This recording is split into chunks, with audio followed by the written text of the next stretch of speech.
जी कहिए, किससे मिलना है? रोनी साहब को बोलो सीआईडी वाले आए। ठीक है। सोमवार की रात को विवेक का खून हो गया और हमें तुम पे शक है। क्या बकवास कर रहे हैं आप? भला मैं विवेक का खून क्यों करने लगा? अब इस क्यों का जवाब तो तुम्हें ही देना पड़ेगा। मैं विवेक के खून के बारे में कुछ नहीं जानता। ये तो अभी अभी आप लोगों ने बताया, वो मैं जानता हूँ। देखो, ज्यादा भोलेपन का नाटक मत करो। साफ साफ बताओ, विवेक को क्यों मारा तुमने? सर, मैंने विवेक का खून नहीं किया है, और वैसे भी उसके घर के बाहर सिक्योरिटी गार्ड थे, तो कोई कैसे उसके घर में घुसकर मार सकता है? सिक्योरिटी गार्ड्स कुछ नहीं कर पाए क्योंकि उन्हें कोई दिखाई नहीं। क्या मतलब? मतलब यह है कि एक ना दिखने वाला इंसान विवेक के घर में आया और उसने लाइट के जंक्शन बॉक्स के साथ कुछ छेड़छाड़ की, जिससे लाइट चली गई। सर, लाइट चली गई? मैं पता लगाता हूँ। नहीं मिस्टर रॉनी, आप बाहर नहीं जाएंगे, अभी तो रुकिए। आपकी जान को खतरा है, ये वही खूनी हो सकता है। सिक्योरिटी! रॉनी, आप हिलना मत। जी, सिक्योरिटी!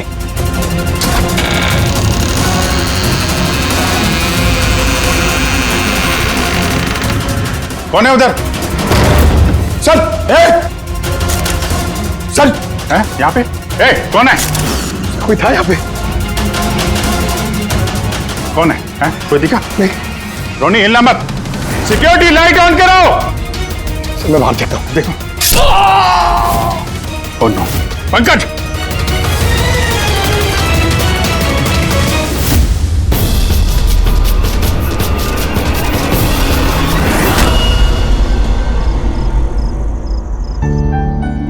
वीना, आज दिन भर सिर्फ काम काम और काम ही रहा है। शरीर भी थक गया है, पूरी बॉडी दर्द दे रही है। विवेक, 24 घंटे सोचोगे तो बॉडी तो पेन होगा ना। अब इतना बड़ा बिजनेस करना है तो सोचना तो पड़ेगा ही ना। थोड़ा सोच समझ के काम करोगे तो दिमाग पे प्रेशर कम पड़ेगा ना। ये कोई गुड्डे गुड्डियों का खेल नहीं है जो चुटकी बजाते ही काम शुरू हो जाए और चुटकी बजाते ही खेल खत्म। समझ रही हो? ठीक है, एक काम करती हूँ, मैं लोकेश को बुलाती हूँ, वो तुम्हारी मालिश कर देगा अच्छे से। ठीक है? मालिश नहीं, बस गर्मा गर्म एक गिलास दूध मेरे लिए लेकर आ जाओ ताकि सारी थकान दूर हो जाए। अच्छा, तो अभी लेके आई। Please, thank you.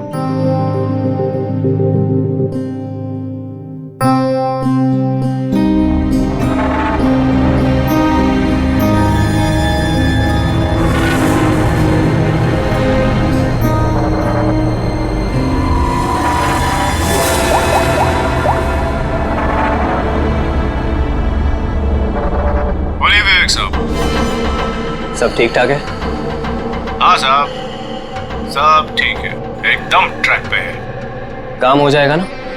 आपको जुबान दिया साहब, काम हो जाएगा। जो भी तुम्हें सही लगे वो सब करो, तुम्हें पूरी छूट है, मगर उसको फिक्स कर दो। आप चिंता मत करो साहब, वो तैयार हो जाएगा। उसको तैयार करना मेरे बाएं हाथ का काम है। गुड।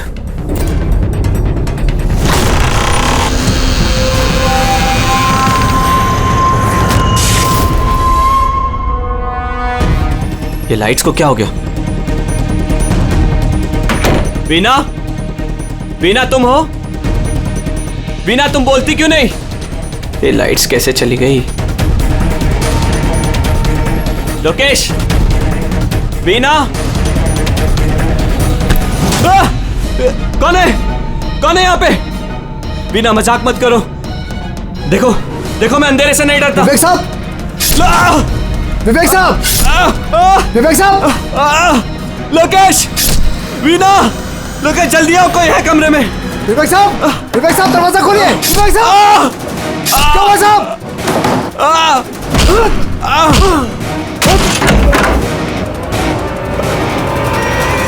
विवेक साहब!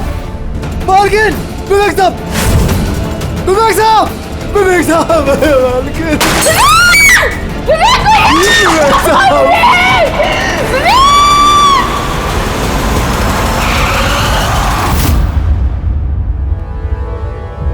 सर, लगता है कई बार चाकू से वार किया है। ये देखिए, कटने का और चाकू घोंपने का निशान है। घाव के पैटर्न देख के लगता है कि ये घाव चाकू के नहीं है, किसी और चीज से खून किया गया है। ऐसा क्यों लगता है सर आपको? ये देखो, ये जो घाव के पैटर्न देख रहे हो एकदम बराबर बराबर है, एक ही साइज के, और ये ज़्यादा गहरे नहीं है। अगर चाकू का घाव होता तो बड़ा होता, गहरा होता, और ऐसे पैटर्न में नहीं बनता।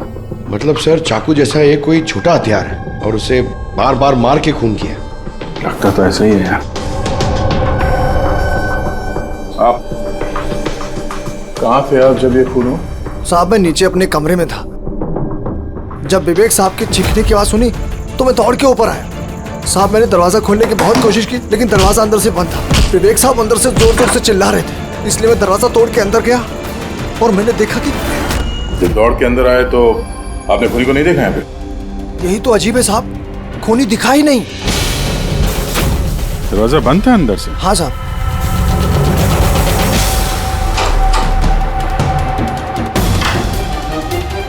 तुम अंदर आए तो यहाँ पे लाइट थी? साहब उस वक्त लाइट नहीं थी। जब मैं दरवाजा खोल के अंदर आया तो लाइट आ गई। कमाल है सर, ये कैसा खूनी है जो लाइट में भी नहीं दिखा? कहीं ये आत्मा? ये भी तो हो सकता है कि जब कमरे में अंधेरा था उसी वक्त खूनी दरवाजे से बाहर गया। साहब ऐसा बिल्कुल नहीं हो सकता। साहब अगर खूनी दरवाजे से अंधेरे में भी गया होता तो मुझे जरूर दिखा होता। मेरी आंखें बिल्कुल ठीक है साहब। कमरे से बाहर जाने का और कोई रास्ता तो दिख नहीं रहा है। वही तो, कमरे से बाहर जाने का एक ही रास्ता है, वो है ये दरवाजा। दरवाजा अंदर से बंद था और लोकेश ने ये दरवाजा खोला, और इसने तो यहाँ पे खूनी को देखा नहीं। कमाल है।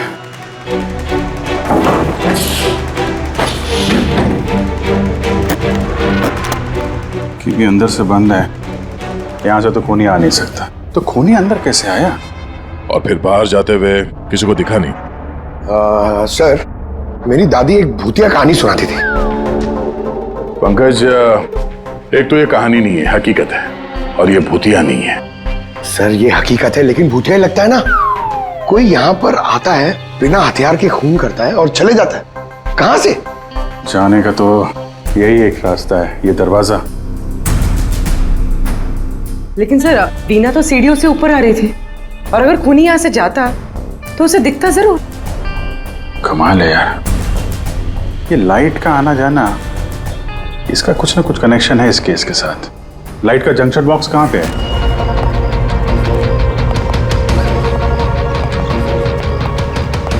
सर यही जंक्शन बॉक्स है।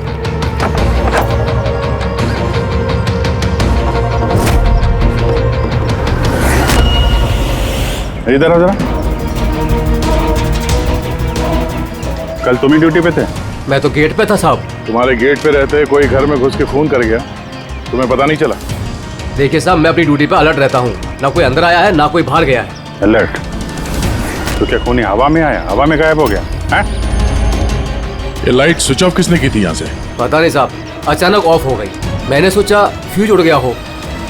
या कोई स्पार्क वार्क हुआ था जंक्शन बॉक्स में? नहीं साहब, स्पार्क नहीं हुआ था, लाइट चली गई, और जैसे लाइट चली गई मैं जंक्शन बॉक्स की तरफ दौड़ा। देखा बाकी सबके घर में लाइट है, हमारी क्यों नहीं? और देखा साहब जंक्शन बॉक्स खुला था, जंक्शन बॉक्स का स्विच भी बंद था, और मैंने ऑन किया साहब। जैसे ही ऑन किया लाइट आ गई। कोई तो आया था यहाँ पे जिसने लाइट के साथ छेड़छाड़ की है। विवेक की बीवी वीना, उससे भी पूछ लेते हैं।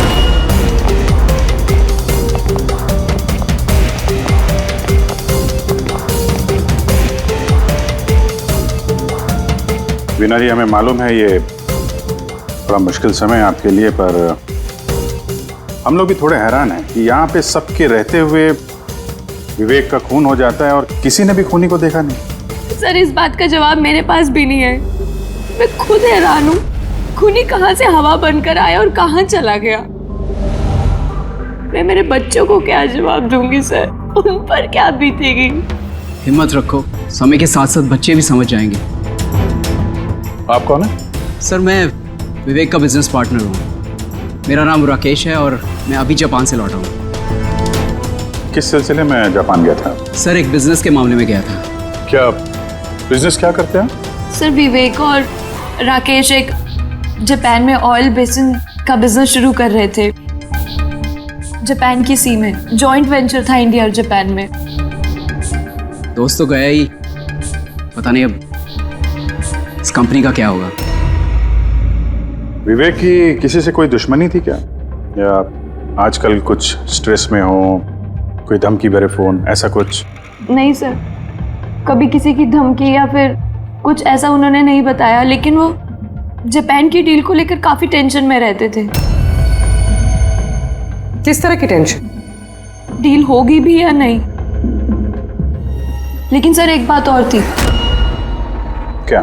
सर कुछ दिन पहले विवेक एक बहुत अजीब आदमी से मिले थे। अरे आप चिंता मत करो, आपने मुझ पर भरोसा किया, अपना वादा पूरा किया, अब मैं भी आपका वादा पूरा करूंगा। पुलिस को भनक भी नहीं होनी चाहिए। साहब पप्पन नाम है मेरा, मुझ पे भरोसा है ना? विश्वास है इसलिए काम दिया है तुम्हें। बस अब पप्पन का कमाल देखो। पप्पन? देखिए, जैसा आपने बताया उससे तो यही लगता है कि ये पप्पन कोई पुराना मुजरिम है, और हर मुजरिम का रिकॉर्ड है हमारे पास। आप उसकी फोटो देखेंगे तो पहचान लेंगे? जी सर। ठीक है, फिर तो जल्दी इस पप्पन का पता चल जाएगा, और उसने क्या किया था वो भी।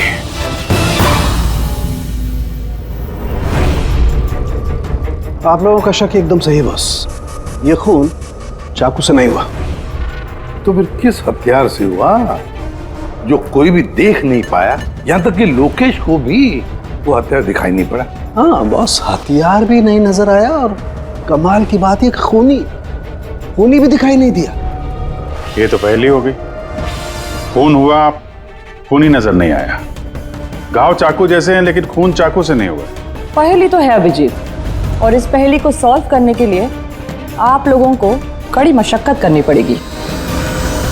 देखो बॉस, हम लोग आत्मा में तो विश्वास नहीं करते, लेकिन साइंस से कुछ भी किया जा सकता है, और मुझे लगता है किसी मॉडर्न साइंस की टेक्निक का इस्तेमाल किया गया है इस खून में। हाईटेक खूनी? हाईटेक ही हो सकता है, वरना ना दिखने वाले खूनी को लाइट्स ऑफ करने की क्या जरूरत है? माना कि ये खूनी हाईटेक है, मगर कहीं ना कहीं उंगलियों के निशान तो छोड़े होंगे ना उसने? बिल्कुल आए होंगे। तो फिर सर, जो क्राइम सीन से हमने उंगलियों के निशान लाए थे, उनमें से एक निशान खूनी के भी होंगे? होने चाहिए थे दया, लेकिन अफसोस की बात यह है कि है नहीं। आप लोग जो भी फिंगरप्रिंट्स लेके आए, उसमें सिर्फ विवेक और उसकी पत्नी के फिंगरप्रिंट्स हैं, जो एकदम क्लियर है। बाकी के फिंगरप्रिंट्स एकदम स्मस्ट हैं, सब मिल गए हैं। ऐसा लगता है जैसे किसी ने ग्लव्स पहन करके दरवाजा खोला और बंद किया। कोई प्लानिंग के साथ खून किया गया है, ताकि सबूत ही ना मिले। काम करते हैं, इस विवेक के घर में जितने भी लोग हैं, उन सब से अलग अलग स्टेटमेंट लेते हैं, सबसे पूछताछ करते हैं कि उस रात हुआ क्या था। खूनी ने अंधेरे का फायदा उठाया है, अब हम भी अंधेरे में निशाना लगाएंगे। सर, जब ये खून हो रहा होगा तो वो खूनी अंदर ही होगा सर। जैसे ही बीना बाहर गई उसने खून कर दिया। ये थ्योरी हो सकती है पंकज, अगर लाइट नहीं गई होती तो फिर सब दो खूनी होंगे, एक लाइट ऑपरेट कर रहा होगा और अंदर खून कर रहा होगा। मगर जिसने लाइट ऑफ करी वो कहाँ था? वहां पे तो गार्ड खड़ा था, उसने बोला ना उसने किसी को अंदर आते देखा ना कोई बाहर गया। सर लेकिन जब वीना बाहर गई थी तो उसने दरवाजा खुला हुआ देखा था सर, तो हो सकता है कि दरवाजे के ऊपर उसकी उंगली के निशान हो। खूनी यहाँ भी चालाक निकला। सारों के साहब ने बताया ना, यहाँ कमरे के अंदर हमें एक भी फिंगरप्रिंट्स नहीं मिले, एक भी। उसने हैंड ग्लव्स पहने होंगे सर, इसलिए शायद नहीं मिले। हैंड ग्लव्स तो पहने ही होंगे। विवेक की बॉडी यहाँ पड़ी थी, मतलब यहाँ कहीं खड़ा होगा। 1 मिनट यहाँ खड़े होना जरा पंकज। खूनी जब अंदर आया तो दरवाजा खुला हुआ था। जैसे ही लाइट गई, खूनी अंदर आया, उसने दरवाजा बंद किया, अंधेरे में उसने विवेक का खून कर दिया। क्योंकि जब लोकेश आया था तो ये दरवाजा अंदर से बंद था। हाँ सर, खूनी अंदर ही होगा सर। करेक्ट। और जैसे ही लोकेश दरवाजा खोल के आया, खूनी चुपके से यहाँ से निकल गया। लेकिन अगर खूनी यहाँ से गया है तो लोकेश तो यहीं कहीं खड़ा था, उसे तो दिखना चाहिए था ना खूनी। लोकेश का कहना है उसने सिर्फ यहाँ पे विवेक की बॉडी देखी थी खूनी उसे नजर नहीं आया। सर ये लोकेशन है, ये झूठ बोल रहा है सर। लगता तो नहीं है। इंटरोगेशन में अच्छे अच्छे झूठ बोलने वाले ना लड़खड़ाने लगते हैं, उनकी जबान कांपने लगती है। ऐसा लगता नहीं है वो झूठ बोल रहा है। तो फिर कौन है ये आदमी? वीना ने उसे महसूस किया, लोकेश ने उसे महसूस किया, लेकिन देखा नहीं।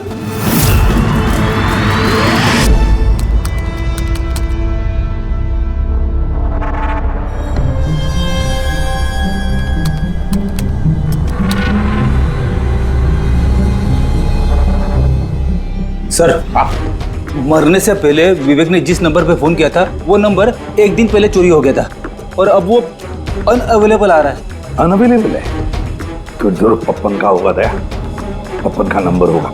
क्या पता चला उसके बारे में? सर पूर्वी ट्रेस कर रही है, उसका क्रिमिनल रिकॉर्ड भी चेक करिए सर, बहुत जल्द पता चल जाएगा। यही है, यही है सर। हाँ सर ये देखिए सर, हमारे रिकॉर्ड्स में तो कई सारे पप्पन हैं, लेकिन वीना के बताए अनुसार ये वही आदमी जिसकी हमें तलाश है। सर ये वही आदमी है जिसे मैंने विवेक के साथ देखा था। हमारे रिकॉर्ड के हिसाब से तो ये मुजरिम बहुत ही खतरनाक है सर, खूनी है। और अगर विवेक ने इसे पैसे दिए हैं तो जरूर खून किया होगा इसने। और अभी ये बेल पे बाहर है और पुलिस स्टेशन पे हाजिरी देने के लिए जाता है हर रोज। कौन से पुलिस स्टेशन में जाता है ये हाजिरी देने के लिए?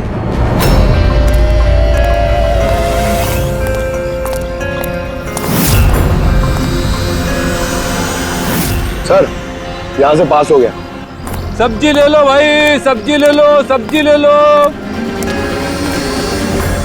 सर, पप्पन यहाँ से निकल गया। ले भैया, तेरा ठेला संभाल ले। उसको उधर ही रोक के रख, चाहे वो रोए या हंसे, तुम उसकी चिंता मत कर। जब तक वो हमारे पास है, बाजी हमारे हाथ में है।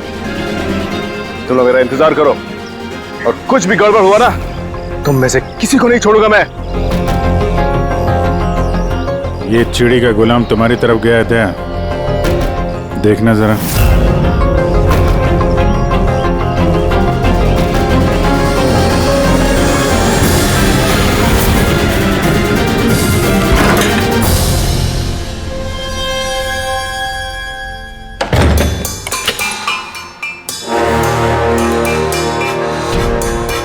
कैसा लगा हमारा इनविटेशन भरत साहब? देखो देखो, आप लोग जो कोई भी हो, मुझे और मेरे बेटे को छोड़ दो। मैं आप लोगों से रहम की भीख मांगता हूँ, रहम। ओके ओके फाइन, एक काम करो, मुझे तुम यहाँ पर रोक लो, लेकिन मेरे बेटे को छोड़ दो। मुझे ना तो तुम चाहिए ना तुम्हारा बेटा। मैं चाहता हूं कि तुम विवेक सर की बिड पास करो। विवेक सर खुश तो मैं खुश। ये पॉसिबल नहीं है। मैं इंडियन मिनिस्ट्री में एक एम्प्लॉय हूं। माना कि सारे कॉन्ट्रैक्ट मेरे जरिए पास होते, लेकिन मैं ऐसे ही किसी कंपनी का कॉन्ट्रैक्ट कैसे पास करवा दूं सर? मिस्टर भरत, तुम ना मामले की गंभीरता को नहीं समझ रहे हो। तुम्हारे बेटे के साथ क्या हो सकता है तुम सपने में भी नहीं सोच सकते। सपने में तुम भी नहीं सोच सकते कि अब तुम्हारे साथ क्या होने वाला है। सर मैं मिनिस्ट्री की तरफ से काम कर रहा था। जितनी भी सील्ड बिड इंडियन फर्म्स की तरफ से होती हैं उसका इंचार्ज था मैं। चीनी या जापानी कंपनियों के पास अपने देश में नीलामी का कार्यालय था, लेकिन सभी भारतीय बोलियां उनके पास आई। किसी विदेशी कंपनी को भी कॉन्ट्रैक्ट मिला था क्या? नहीं सर, इसके बारे में सभी की कॉमन राय थी, क्योंकि भारतीयों के पास चीप लेबर और रॉ मटेरियल इजीली अवेलेबल था, इसलिए दूसरी विदेशी कंपनियों को कॉन्ट्रैक्ट मिलना मुश्किल था सर। सर इस नीलामी का चक्कर तो समझ में आ गया। इस विवेक ने नीलामी को अपने फेवर में करने के लिए इनके बेटे को किडनैप किया, मगर विवेक को किसने मारा होगा और क्यों? ये काम तो जरूर किसी इंडियन कंपनी का ही है जो विवेक का कॉम्पिटिटर था। इसी चक्कर में हुआ ये सर। वो लिस्ट लाए ना आप, जो विवेक के अलावा इंडियन बिडर्स थे? ये सर, जैसा आपने कहा था आपके अकॉर्डिंग ये मैंने लिस्ट तैयार की है। Thank you. कार्तिक, विवेक, इन दोनों के अलावा राकेश, प्रमेश, शिवानी, रोनी और नवीन। अच्छा भरत जी, इनमें से आपको कौन लगता है जो विवेक के खिलाफ बोली लगाने वाला सबसे ज्यादा? सर यानी ऐसा कोई आदमी जो विवेक के ये बिड जीतने से दुखी हो या फिर उसे कोई नुकसान हो? सर ऐसे तो दो लोग हो सकते हैं, रोनी और नवीन। रोनी और नवीन, तो फिर मिल लो, इस रोनी और नवीन से पूछताछ करो, उनसे पता तो चले है कौन ऐसा जो बिना दिखे भी खून कर सकता है।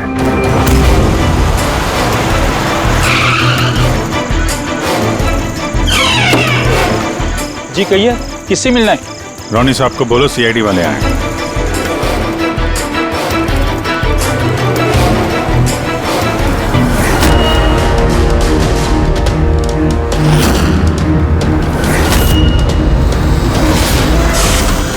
सर लाइट चली गई? मैं पता लगाता हूँ लाइट। नहीं मिस्टर रोनी, आप बाहर नहीं जाएंगे, अभी तो रुकिए, आपकी जान को खतरा है, ये वही खूनी हो सकता है। सिक्योरिटी! रोनी आप हिलना मत। सिक्योरिटी! सर यहाँ कोई है? कोई है? सर यहाँ कौन है इधर? कौन है? मिस्टर रोनी आप हिलना मत। सर मैं देखता हूँ। देखो पंकज। ओह नो रोनी। साहब, सबको क्या हुआ? एक मिनट। He's no more. बाहर जाते हुए कोई दिखा था क्या? नहीं सर, मैं वहाँ जंक्शन पे गया, लाइट ऑन की और देखा कि हमारा दूसरा सिक्योरिटी गेट के पास बेहोश पड़ा हुआ है और मैं अंदर आ गया सर। Hello sir. सर हम रोनी को बचा नहीं पाए। He's dead. ऐसा कैसे हो सकता है अभिजीत? खून तुम्हारे सामने हुआ और तुम कह रहे हो कि तुमने खूनी को देखा तक नहीं? हाँ सर, पहले तो हम सुनी सुनाई बातों पे यकीन कर रहे थे, पर यहाँ तो हम लोग वहां मौजूद थे सर, कोई नहीं दिखा। मतलब विवेक के खून की जैसा? हाँ सर। ये किस तरह का खूनी है सर जो है मगर दिखाई नहीं देता? वही तो। पर इतना पक्का है कि मैंने वहां पे कुछ शैडो जैसी देखी थी, कुछ अजीब सी, एक्सप्लेन करना मुश्किल हो रहा है मगर। सारुण के यार फोटो से कुछ पता चल रहा है तुझे? बॉस लगा हुआ तो हूँ, शायद कुछ हाथ लग जाए, लेकिन एक बात पक्की है, ये खून भी वैसे ही हुआ है जैसे इससे पहले को खून हुआ है।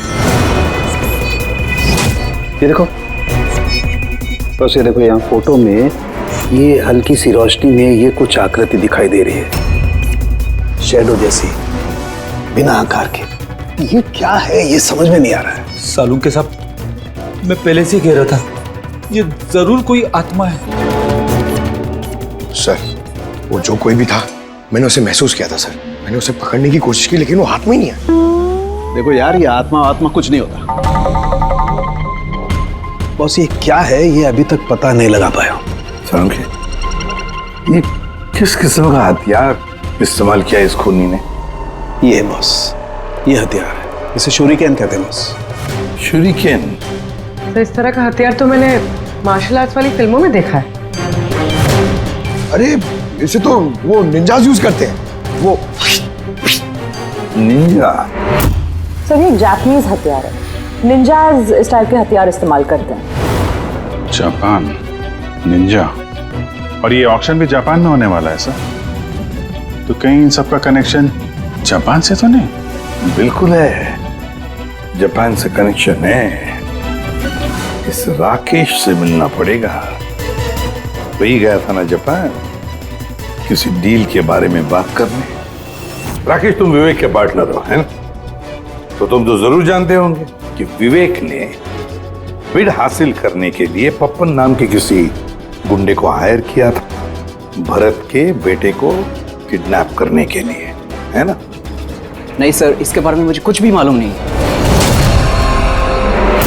अरे ऐसा कैसे हो सकता है? इतनी बड़ी बात और पार्टनर को पता नहीं? सर वो मुझसे काफ़ी बातें छुपाता था, इसलिए बिजनेस में भी लॉस हो रहा था। वो इतना बेताब रहता था कि लॉस कवर करने के लिए वो क्या क्या करता था और कहाँ जाता था मुझे बिल्कुल मालूम नहीं है। अच्छा, वैसे आप जापान गए थे ना विवेक के खून से पहले? हाँ गया था। क्या करने गए थे आप?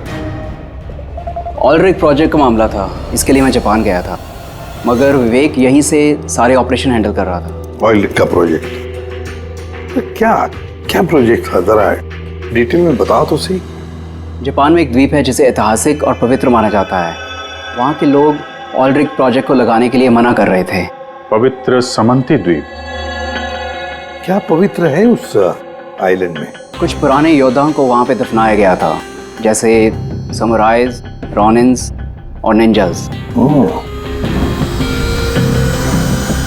सामुराई, रोनिन, निंजास, पुराने योद्धाओं को दफना दिया था वहां पर।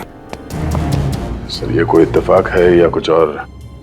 ये जो निंजास है ये पुराने दौर के हथियारे थे सर जापान में, पर आज भी काफी लोग इन लोगों को मानते हैं। तो वो लोग नहीं चाहते होंगे कि उस जगह पे ये ऑयल ड्रिलिंग हो और उन लोगों ने इन्हें। हाँ हो सकता है दया, हो सकता है, पर ये भी तो हो सकता है कि इन लोगों की आपसी दुश्मनी, कोई बिजनेस राइवल। सर ये नवीन तो नहीं हो सकता, क्योंकि जब दूसरा खून हुआ तब मैं और पूरी उसी के साथ थे। तो फिर ये बचे 3 बिडर्स, शिवानी, प्रमेश और कार्तिक, तीनों को बुला लेते हैं यहाँ पर। कार्तिक, प्रमेश, शिवानी, तो तुम 3 भारतीय थे विवेक के साथ बिड करने में जापान में, मगर डील हमारे हाथ में आई नहीं, और इसी वजह से विवेक और रोनी का खून हुआ है। कार्तिक आप कहाँ थे जब ये दोनों खून हुए? सर मैं मीटिंग में ही था, आप मेरे एम्प्लॉय से पूछ सकते हैं सर। और प्रमेश? सर मैं सामाजिक व्यक्ति हूँ, और सर इसके गवाह सर वो अफसर हैं, और सर जिस वक्त खून हुआ मैं उनका साथी था सर। तो ये भी तो हो सकता है ना कि ये खून तुम लोगों ने करवाया? सर हम क्यों खून करवाने लगे, सब अपने अपने नसीब का खाते हैं सर। और डील नहीं हुई तो क्या हुआ सर, कभी ना कभी कोई ना कोई डील तो हो ही जाएगी। वैसे आप कहाँ थे शिवानी जब ये खून हुआ? सर मैं जापान गई थी। और क्या करने गई थी आप जापान में? सर एक मजबूरी आ गई थी। मजबूरी? कैसी मजबूरी? सर कुछ विदेशी कंपनियां हमारी भारतीय कंपनियों के बारे में गलत अफवाहें उड़ा रही थी, उसी वजह से भारतीय कंपनियों को बहुत ही चिंता हो रही थी। तो हम वहां उनकी चिंता दूर करने गए थे और ये बताने गए थे कि भारतीय कंपनियां सबसे बेहतर होती हैं। और वैसे भी सर हमने अपनी बिड्स विड्रॉ कर ली थी, तो फिर हम क्यों मारेंगे उन्हें? और बिड्स विड्रॉ करने की कोई खास वजह? सर वजह सर ये थी कि हम लोग अपनी जिंदगी में सर टेंशन नहीं चाहते हैं, और सर हम लोग किसी भी तरह का कोई रिस्क नहीं चाहते हैं। सर हम लोग को सर जो भी मिल रहा है सर हम उतने में खुश हैं।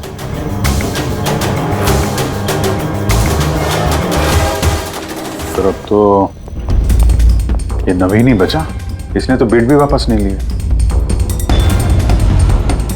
तो कहीं नवीन ने तो नहीं ये सब किया? या फिर ये भी तो हो सकता है कि अगला शिकार नवीन ही हो। नवीन, तुमने बिड क्यों नहीं कैंसिल की जब सारे लोग पीछे हट गए थे? ऐसे कैसे मैं पीछे हट जाता? इस कॉन्ट्रैक्ट को पाने के लिए मैंने कितने महीनों मेहनत की है पता है तुम्हें? मुझे लगा कि अगर ये कॉन्ट्रैक्ट मेरे हाथ में आ गया तो मेरी सारी दुनिया बदल जाएगी। अब तो दुनिया से जाने की ही नौबत आ गई है। तुम समझते क्यों नहीं हो? अगर तुम चले गए तो मेरा क्या होगा? डरने की कोई बात नहीं है, हमें कुछ नहीं होगा। सीआईडी की पूरी टीम हमारे साथ है। अरे सीआईडी वालों के सामने वो मार के चला गया, और सीआईडी वाले क्या किए? कुछ नहीं कर पाए वो। सीआईडी की टीम पे भरोसा रखो तुम, हमें कुछ नहीं होगा। पंकज तुम्हें पता है ना हमें क्या करना है? Don't worry, I know. मैं आता हूं।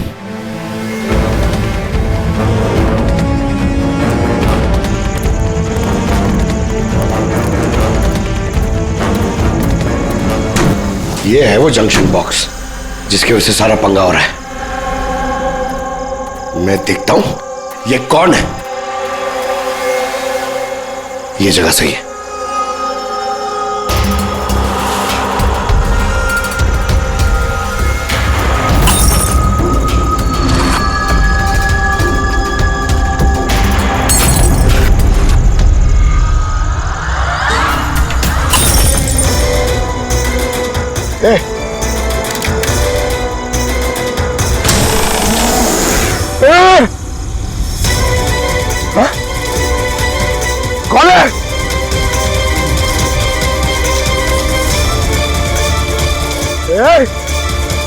माना।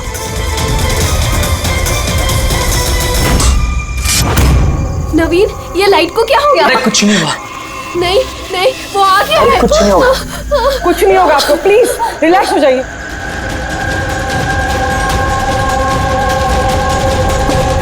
रिलैक्स हो जाइए। नवीन, सामने आओ। वो तुम्हें मार डालेगा। अरे नहीं। कौन है यहाँ पे?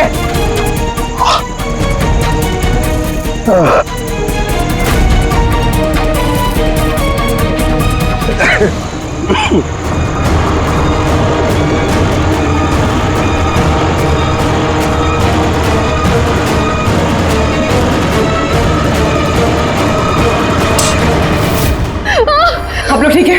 हाँ?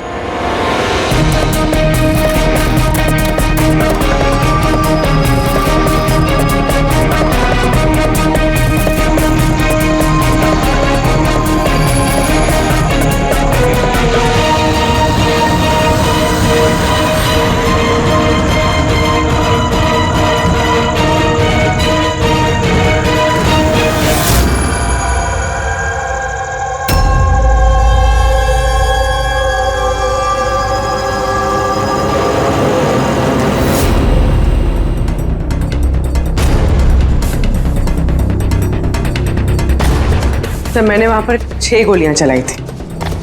उनमें से 5 गोलियां तो मिल गई, मगर एक गोली उस खूनी को जरूर लगी है।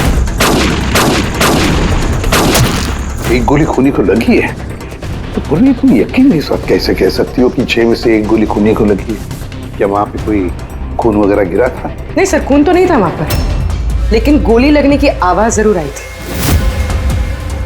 अगर गोली लगी है तो खून तो निकलेगा ही। घर के अंदर ना सही तो घर के बाहर कहीं मिला? नहीं सर, हमने अच्छे से चेक किया था, वहां पर खून था ही नहीं।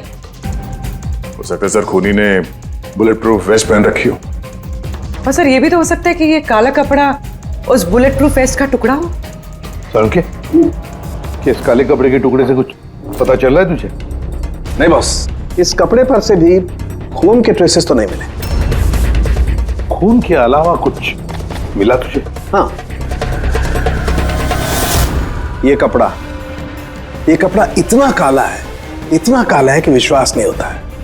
इस पर से कोई भी रिफ्लेक्शन हो ही नहीं सकता है। रिफ्लेक्शन नहीं हो सकता? मतलब ये फ्रेडी कि जब आप किसी भी चीज पर लाइट डालते हैं तो वो लाइट थोड़ी सी रिफ्लेक्ट होके आपकी आंखों में आती है। इसी से पता चलता है कि वो क्या चीज है, उसका कलर क्या है, ये सब कुछ। लेकिन इस कपड़े पर अगर आप लाइट डालेंगे तो रिफ्लेक्ट होगी ही नहीं। इस कपड़े पे लाइट मारेंगे तो ये कपड़ा दिखेगा नहीं ना। मैं दिखाता हूं, ये देखो, ये यहां पर ये लाइट है। अब हम इसे ट्रैवल करते हैं इस कपड़े पर, और ये देखो लाइट गायब। माय गॉड, मतलब इस कपड़े ने सारी की सारी लाइट एब्जॉर्ब कर ली। और ये देखो, कपड़े से बाहर आए तो फिर से लाइट दिखाई देना शुरू हो गई। अजीब कपड़ा है, पूरी लाइट एब्जॉर्ब कर लेता है। पता ही नहीं चल रहा था कपड़ा है कि नहीं।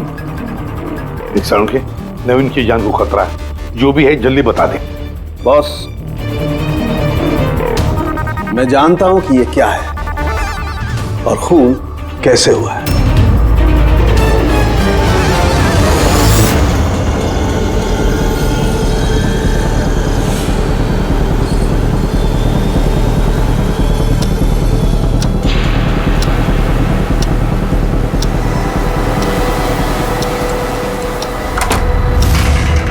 शिखा, क्या हुआ तुम्हें?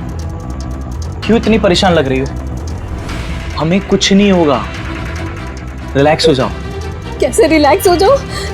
तुम्हें कुछ हो गया तो? अरे शिखा, मैंने बोला हमें कुछ नहीं होगा।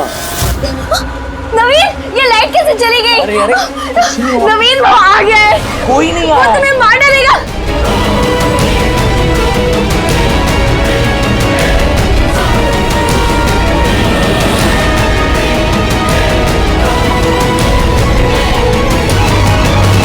बस खेल खत्म। एक गिलास दूध अपने हाथों से लेकर आ जाओ, सारी थकान दूर हो जाएगी। अच्छा, अभी लेकर आती हूँ। Please, thank you.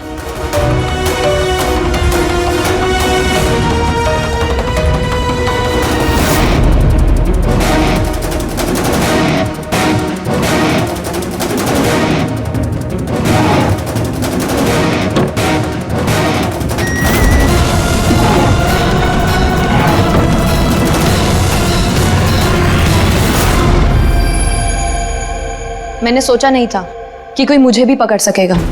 हमने भी नहीं सोचा था कि एक पत्नी अपने पति का खून कर देगी। अपराधी चाहे जितना दिमाग लगाकर अपराध को अंजाम दे, कहीं ना कहीं उससे कोई ना कोई गलती हो ही जाती है। मैंने तो कोई गलती नहीं करी, फिर भी आप लोगों ने मुझे पकड़ लिया। नहीं, गलती हुई तुमसे। ये कपड़ा पहन के तुमने बहुत अकलमंदी दिखाई थी, लेकिन इस कपड़े का टुकड़ा हमें खिड़की में से मिल गया।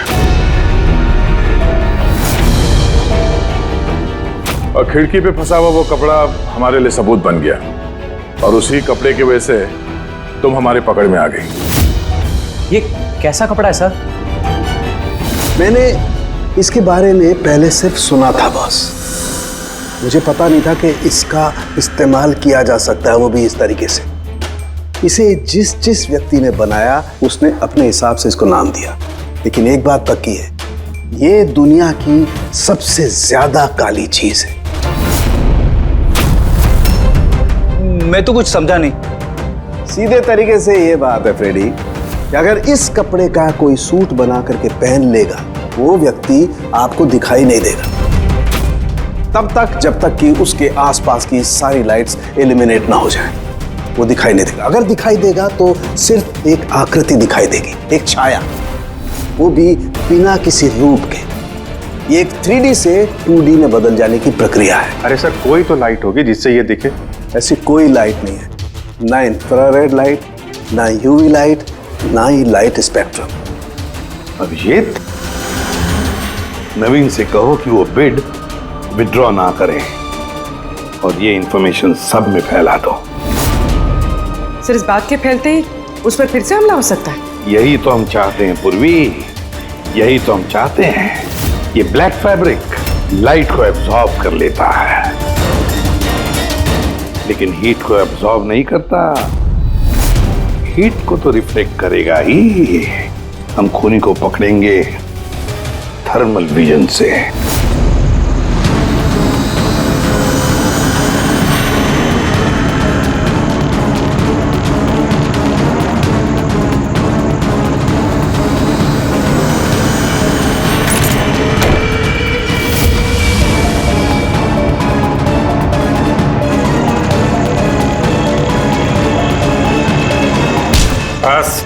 खेल खत्म। किस तरह से इस काली ड्रेस की वजह से तुम्हारा खेल खत्म हो गया? हाँ? अब जल्दी से बताओ, अपने पति का खून क्यों किया तुमने?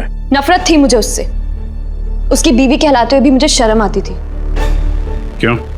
ऐसा क्या करता था वो कि तुम्हें इतनी नफरत थी? ये जो बिजनेस था मेरे पापा ने उसे दिया था। इतना बड़ा एम्पायर खड़ा करके दिया उसे, और वो उसे मिट्टी में मिलाने की कोशिश कर रहा था। गुंडों के बदौलत कॉन्ट्रैक्ट लेता था। तुम्हारा मतलब है कि वो खुद अपना बिजनेस खराब कर रहा था? कर नहीं रहा था, कर दिया था। मेरी फैमिली बैंकरप्सी की गिनती में थी। बिजनेस खराब चल रहा था तो उससे बातचीत कर दी, उसे समझा दी, उसे जान से मार दिया। मैंने उसे बहुत समझाने की कोशिश की थी, पर वो नहीं समझा, और मजबूरन मुझे ये कदम उठाना पड़ा। मुझे मेरे बच्चों के बारे में सोचना था, उन्हें तो मैं भूखा नहीं मार सकती। तो इसलिए सारा बिजनेस तुमने अपने हाथ में ले लिया? हाँ, मैंने जापान की एक कंपनी को अप्रोच किया था छिपकर। छोटे छोटे कॉन्ट्रैक्ट और पैसों के बदले मैंने तय किया कि भारतीय कंपनी कॉन्ट्रैक्ट पर कोई बोली ना लगा सके, और इसीलिए मैंने सभी बोली लगाने वालों को मारने का प्लान किया। और उन्हें मारने के लिए ऐसे हथियार का इस्तेमाल किया जो निंजास इस्तेमाल करते हैं? हाँ? हाँ। क्या मिला ये सब करके? जेल। जिन बच्चों के लिए तुमने गुनाह का रास्ता अपनाया, अब वो बेचारे अनाथ हो जाएंगे।